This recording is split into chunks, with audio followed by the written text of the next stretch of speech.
Olá pessoal, professora Giovana Vieta aqui com vocês, finalizando o estudo da hereditariedade. A gente vai falar um pouquinho sobre os cromossomos sexuais e a herança ligada ao sexo.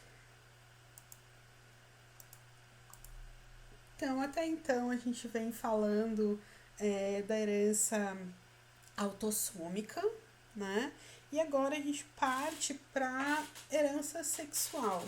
Lembrando, né, que além da responsabilidade pelo dimorfismo sexual, ou seja, a determinação do sexo, de macho ou fêmea, feminino e masculino, pelo cromossomo sexual, a gente tem algumas outras heranças que estão relacionadas a eles, tá? Então, só relembrando que as fêmeas ou as mulheres vão ter a presença de 2 cromossomos X e os machos vão ter a presença de um cromossomo X e um cromossomo Y, formando os pares de cromossomos homólogos. Em relação, né, ao cromossomo X e Y, a gente lembra que cromossomos homólogos eles têm regiões que fazem esse pareamento, que são responsáveis por essa homologia, e cromossomos X e Y vão apresentar essas regiões pseudo-autossômicas nas suas extremidades, região 1 e região 2 pseudo-autossômica, que gera o pareamento desses cromossomos homólogos. Todo o restante da informação entre esses 2 cromossomos, essas informações são diferentes, né? Aqui a gente entende como região diferencial do X, ou seja, os genes ligados ao X, e aqui a região diferencial do Y, genes ligados ao Y, onde a região SRY tem uma importância maior, que a gente já vai entender. Tá? Falando da herança ligada ao X, é aquela herança relacionada aos genes presentes na parte não homóloga do cromossomo sexual. Né? Inicialmente, a herança ligada ao X ela começou a ser investigada nas drosófilas, onde percebeu-se a presença, né, de 3 pares de cromossomos autossômicos e um par sexual. Então, o que aconteceu? Como que se deu o início dessa investigação? Em 1910, Morgan estudou um macho de drosófila portador de olhos brancos originados de uma mutação do olho selvagem, que é o olho vermelho, né, marrom avermelhada. O cruzamento desse macho de olho branco com uma fêmea do olho selvagem, o olho vermelho marrom avermelhado, gerou uma F1 com 100% dos descendentes com olhos selvagens, olhos marrom avermelhados. Do cruzamento desses indivíduos formando uma geração F2, constituída por fêmeas de olhos selvagens, que são as fêmeas de olhos selvagens, e machos de olhos selvagens e de olhos brancos. A proporção de moscas de olhos selvagens e moscas de olhos brancos foi de 3:1, o que permitiu concluir que essa característica olho branco era hereditária e recessiva. Morgan, entretanto, voltou a atenção dele para o fato de não ter nascido nenhuma fêmea do olho branco nessa geração F2. Né? E isso indica o que, gente? Que essa característica ela tem alguma relação com o sexo do indivíduo. Então, o que ele fez para tentar identificar se isso de fato estava relacionado ao sexo ou não? Ele modificou o cruzamento. Ele pegou uma fêmea de olhos brancos, fez um segundo cruzamento com fêmeas de olhos brancos e machos de olhos vermelhos. Desse cruzamento inicial, gerou-se uma F1, onde as fêmeas tinham o olho selvagem, marrom avermelhado, e os machos tinham olhos brancos. Do cruzamento dessa F1, ele observou fêmeas e machos de olhos selvagens e fêmeas e machos de olhos brancos. Olhos selvagens e olhos brancos. O que gerou uma proporção de 1 para 1 para 1 para 1. Uma fêmea de olhos selvagens, olhos vermelhos, para uma fêmea de olhos brancos, para um macho de olho vermelho, para um macho de olho branco. E esse resultado, ele confirmou que o caráter olho branco também podia estar aparecendo nas fêmeas e permitiu que Morgan concluísse a relação dessa característica com os cromossomos sexuais, né? Então, ele conclui com o resultado desses cruzamentos que em drosófilas, o cruzamento envolvendo o loco da cor do olho podiam ser explicados admitindo que eles estavam localizados no cromossomo X. O macho de olho branco original teria fornecido seu cromossomo X, portador de um alelo recessivo, a todas as filhas que receberam o outro cromossomo X da mãe, portadoras de um alelo selvagem, assim gerando a ausência, né, de fêmeas dos olhos brancos nesse primeiro cruzamento, tá? Então, esses dois cruzamentos realizados por Morgan, eles definem o padrão de herança, eles determinam o padrão de herança relacionado ao cromossomo sexual, ao cromossomo X.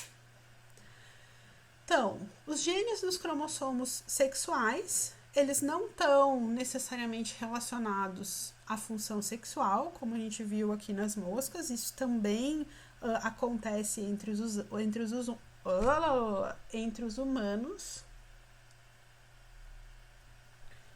Assim, é importante a gente ressaltar que os genes nos cromossomos sexuais, eles não são necessariamente relacionados à função sexual, né? A gente pode observar tanto nesse exemplo das moscas, como em tantas outras características entre os seres humanos, que são relacionados ao cromossomo X ou Y, que não definem caracteres sexuais. A herança ligada ao sexo, ela regularmente apresenta proporções fenotípicas diferentes nos dois sexos da prole, bem como proporções diferentes nos cruzamentos recíprocos. Então, falando um pouquinho dos distúrbios recessivos ligados ao X, né? Quando a gente pensa em distúrbios recessivos ligados ao X, lembrem lá no nosso heredograma que os indivíduos que são afetados pelo distúrbio que a gente está falando são os indivíduos achurados, são os indivíduos pretinhos, né, marcados como um preto. A gente observa que a gente tem muito mais homens que mulheres apresentando esse fenótipo raro, que é o distúrbio recessivo ligado ao X. Ninguém na prole de um homem afetado apresenta o fenótipo, mas todas as suas filhas são portadoras desse fenótipo. Por quê? Porque ele mandou lá o X recessivo para suas filhas, que receberam um X normal, um X dominante da mãe, e um X recessivo do pai, né? Já os filhos homem receberam do pai o Y e o X da mãe, logo eles não são portadores, muito menos manifestam o distúrbio recessivo. Nenhum dos filhos de um homem afetado apresenta o fenótipo estudo, nem irá passar essa condição para sua prole. Exemplos do distúrbio recessivo ligado ao X: hemofilia, daltonismo e a distrofia muscular de Duchenne. A hemofilia é uma doença recessiva ligada ao cromossomo X relacionada à deficiência do fator 8 da coagulação.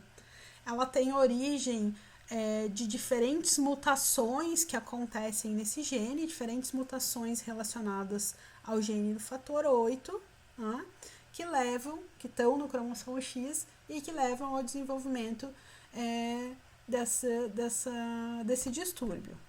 A incidência aproximada de hemofilia é de 1 a cada 10 mil crianças do sexo masculino.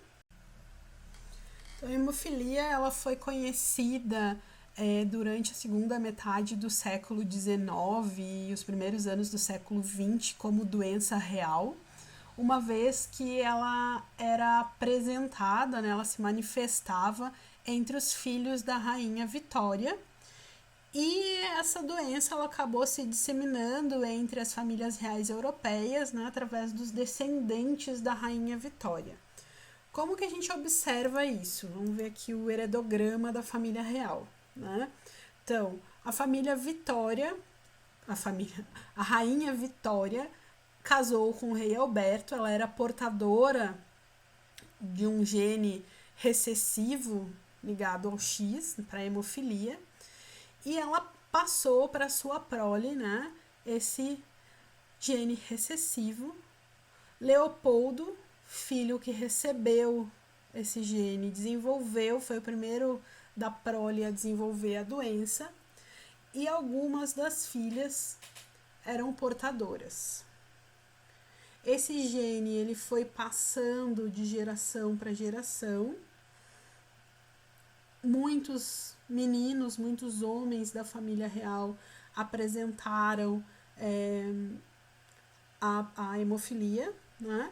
E a gente percebe aqui que com os casamentos que aconteciam, né, entre as realezas, o gene que iniciou lá com a rainha Vitória acabou acometendo também famílias reais da Alemanha e da Rússia com hemofilia, assim como a família real da Espanha, né? Então, só contando um pouquinho da história da hemofilia. Outro exemplo é o daltonismo, que está relacionado à incapacidade de distinguir o vermelho do verde.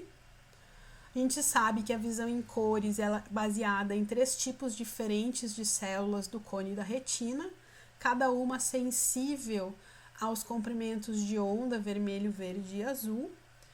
E o daltonismo ele vai estar caracterizando-se por um padrão de herança recessiva ligada ao X, mais especificamente, né, uma mutação que acontece no braço longo do cromossomo X no locus 28.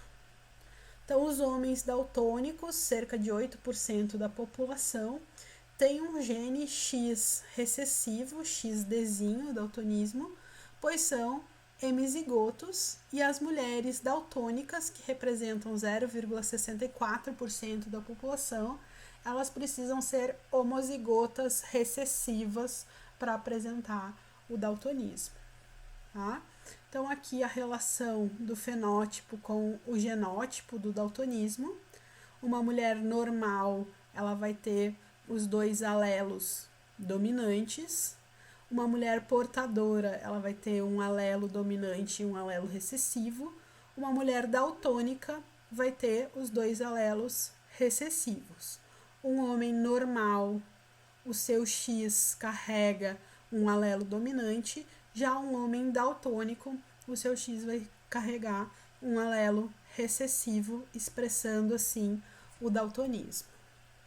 Aqui eu trouxe para vocês mais a título de curiosidade. Esse aqui é o teste que é feito para diagnosticar a presença do daltonismo, onde os indivíduos daltônicos eles não conseguem identificar os números que estão dentro desses círculos. Espero que todos vocês consigam, né?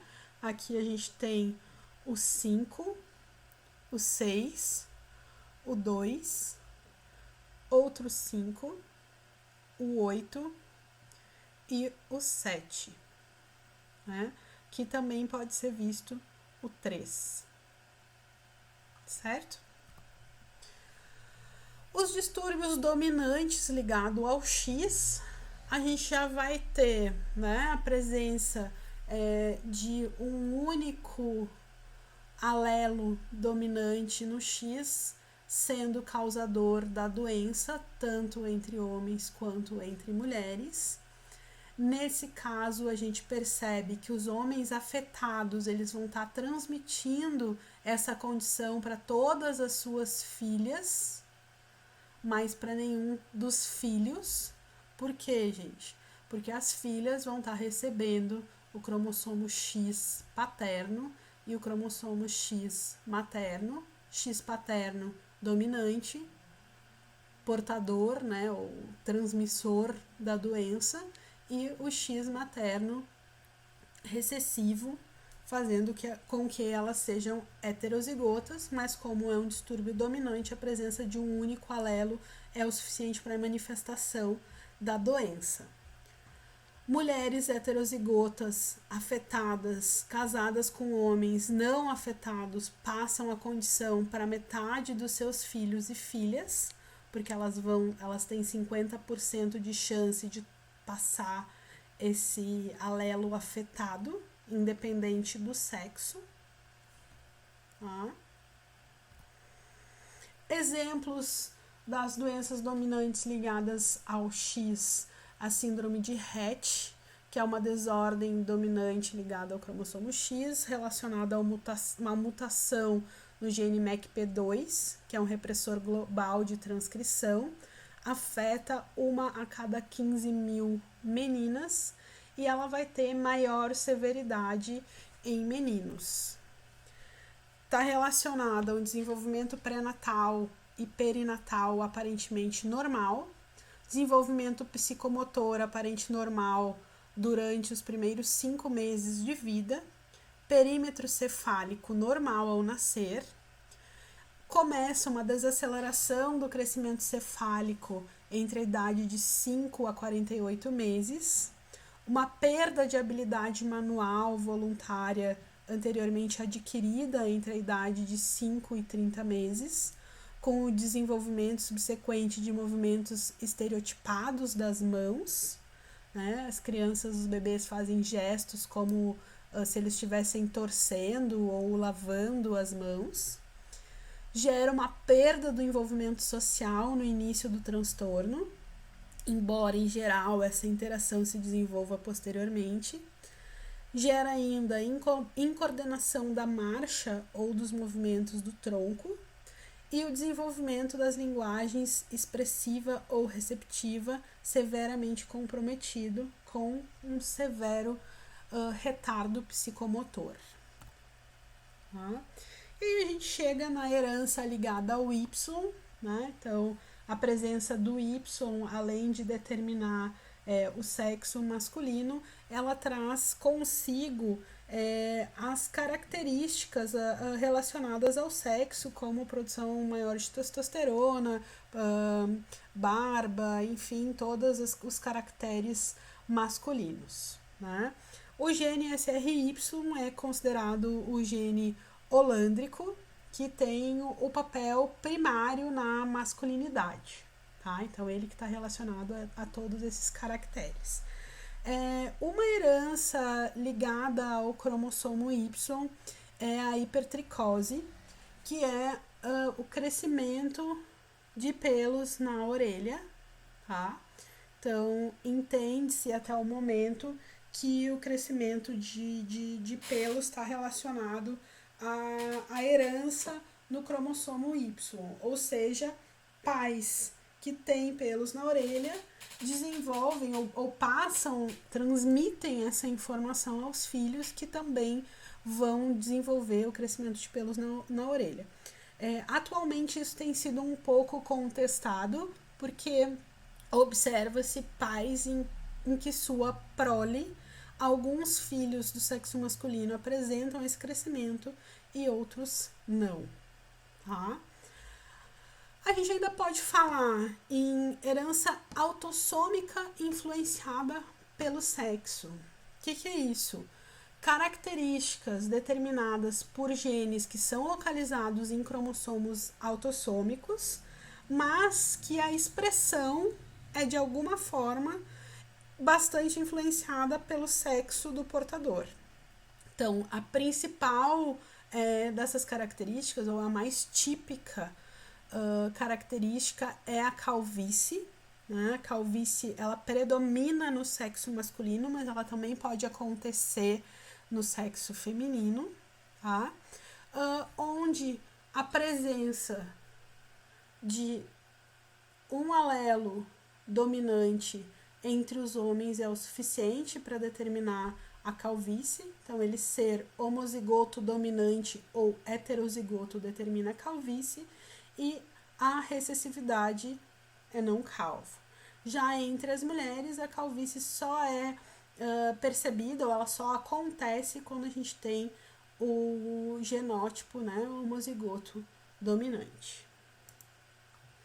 Por fim, relembrando o que a gente falou lá na nossa primeira aula, a herança citoplasmática ou herança mitocondrial, né? As mitocôndrias, organelas especializadas situadas no citoplasma, carregam o seu DNA circular relacionado à produção de energia e estão relacionados a uma herança materna. Aqui, a mitocôndria da mãe sendo passada para sua prole independente de sexo, né? E a mitocôndria, ela vai ser, ao longo das gerações, o DNA mitocondrial, ele se mantém íntegro. A gente consegue estabelecer a história familiar a partir do DNA mitocondrial, como a gente já viu lá atrás na nossa primeira aula.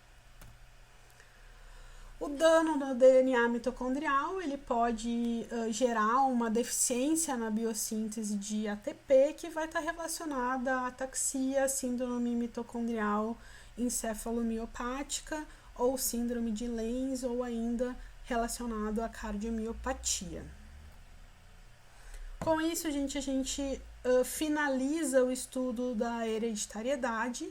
E mais uma vez eu deixo aqui os meus contatos, né, em caso de dúvida, para a gente conversar. E mantemos a nossa webconferência para discutir as questões e trabalhar em cima desses assuntos. Até mais, bom estudo para vocês!